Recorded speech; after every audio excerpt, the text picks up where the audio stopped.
बालेश्वर प्रमुख शैवपीठ पंचलिंगेश्वर पौराणिक एवं ऐतिहासिक दृष्टिकोण ए पीठटी एक गुरुत्व बहन करे। नीलगिरी ठारू मात्र 10 किलोमीटर दूर में रही देवगिरी पर्वत। यह पर्वत उपरे एक प्राकृतिक परिवेश मध्य पूजा पाउछंती बाबा पंचलिंगेश्वर। पौराणिक मतानुसार महाप्रतापी बाणासुर थिले परम शिव भक्त। तांकर साधनार स्थान थिला एई देवगिरी पर्वत। से गोटे राति स्थापन करथिले 5टी शिवलिंग, किंतु एहा थिला निकटवर्ती भिन्न भिन्न स्थान रे। प्रतिदिन एही पंचलिंगक पूजा परे बाणासुर ग्रहण करुथिले निजर आहार।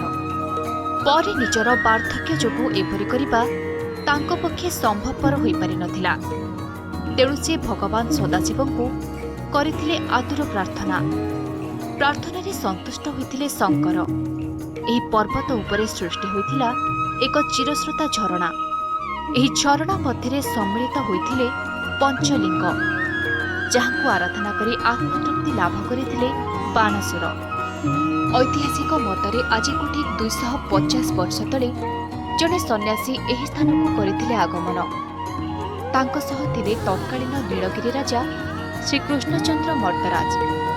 चिरस्रोता झरणार मध्यभागरू सन्यासी निर्देश रे राजा आनिथिले आंजुलाई जल। एही समय से जानि परिथिले पंचलिंगकर आविर्भाव। राजा पछकु चाहि देखंती तो से सन्यासी सेठारो उभार।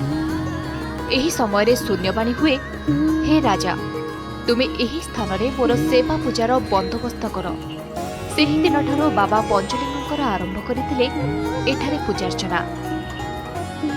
शेरगढ़ रे खजुरेश्वर महादेव शक्ति एवं बड़िकिया वर्धनपुर रे मणिनागेश्वर एवं बांकेश्वर, क्षीरचरा गोपीनाथ टिके आगू गले पड़ो गड़गड़ेश्वर एवं पुराणा बालेश्वर बाणेश्वर। ये प्रत्येक 5 महादेव एवं ये 5 महादेव पश्चिमद्वारी महादेव। तेणु ये 5 महादेव शक्ति नहीं पंचलिंगेश्वर सृष्टि। किंतु सर्वप्रथमे ये 5 लिंग ये 5टी महादेव आमर बाणासुर असुर सी स्थापना करथिले। गोटे राति शुणा जाए गोटे राति स्थापना करथिले।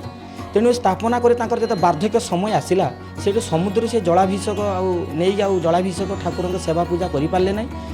तेणु प्रभु को पुणी स्तुति पाठ कले, हे प्रभु, हे भोला शंकर, हे ईश्वर, एणु तुम्हें टिके कृपा कर। आ मो गड़ अच्छी पंचुलेश्वर से गड़ एवं जरासंध से गड़ भी बास करूँ।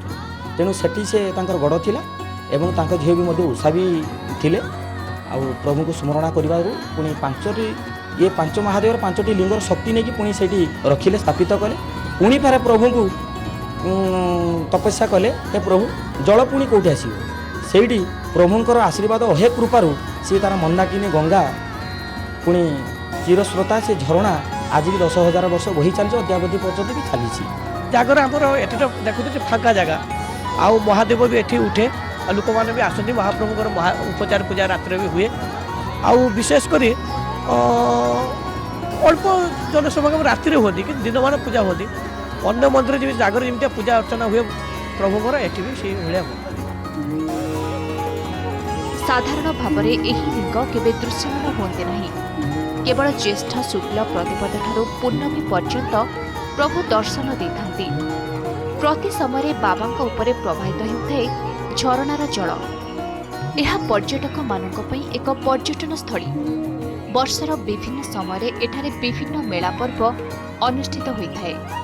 किंतु जागर मेला एठारे एक प्रसिद्ध मेला। बहुत दूर दूरांतरु भक्त माने एठाकू आसी बाबांकर पूजार्चना करिथांती एवं बाबांकु दर्शन करी अशेष पुण्य लाभ करिथांती।